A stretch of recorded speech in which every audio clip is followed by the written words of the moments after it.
Well, hello again, YouTube. It's Petey. Today we're going to be listening to Roger Waters' Backmasking Reverse Message that's found on the Amused to Death album.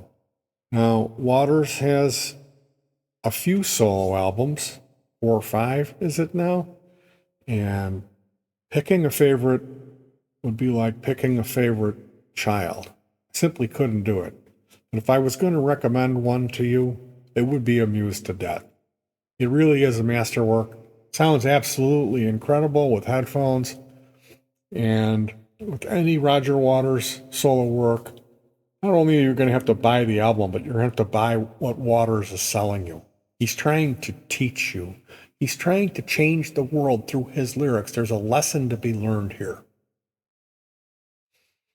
He did not tour this album. He did not do well with the tour before this, which was Radio Chaos. That tour, I ate a bag of mushrooms and I ended up having recurring nightmares of nuclear holocaust that lasted 15 years of my life. Thanks, Roger. Yeah, I come to your concert 3 times.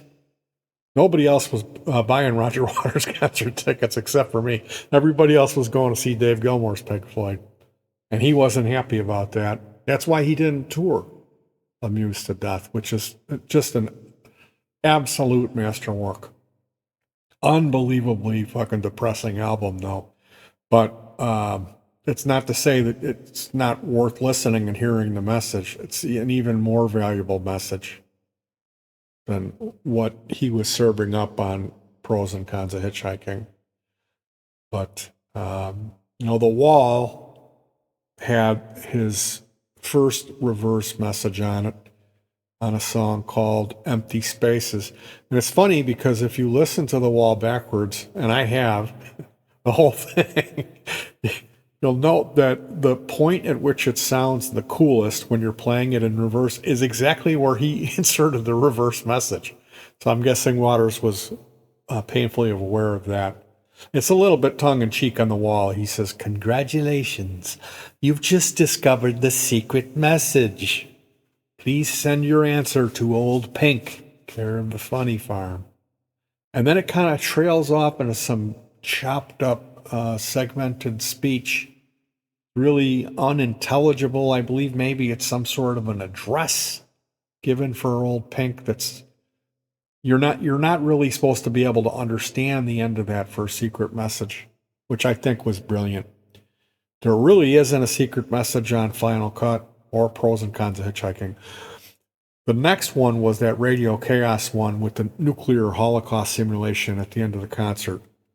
That album had a real heavy communication theme with the spastic or handicapped child who had figured out how to access speech synthesis by wiring himself psychically to a computer and calling radio DJ Jim Ladd. So the album was covered with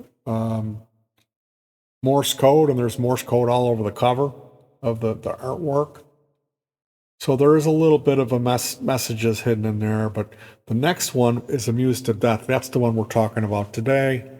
This album, it's basically humanity is extinct, and there's a monkey watching television, trying to figure out what went wrong.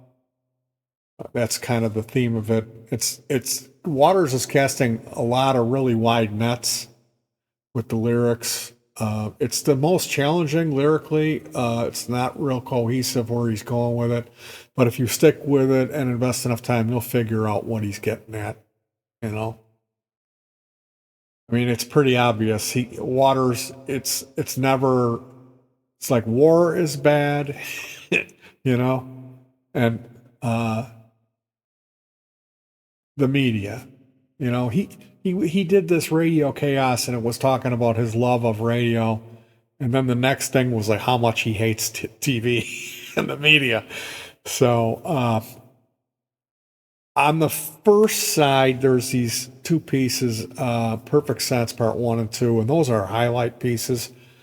Absolutely stunningly beautiful songs with such a great message.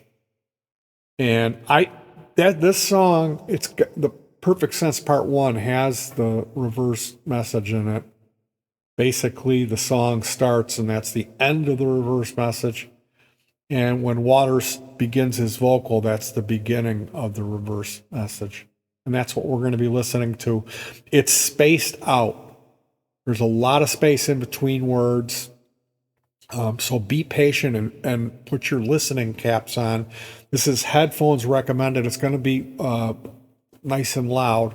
I've got a limiter on here for you. But I just wanted to say that this song, Perfect Sense Part 1, the last line, it's not Waters that sings it. It's one of his backup singers. That is my favorite Roger Waters lyric. And it brings me to tears every time. It's just so perfect. But we're going to be checking out he mentioned Stanley. It's got to be Stanley Kubrick, right?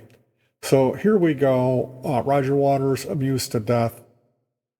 May the censor gods go easy on me. I'm going to shut my mic off. You guys enjoy this.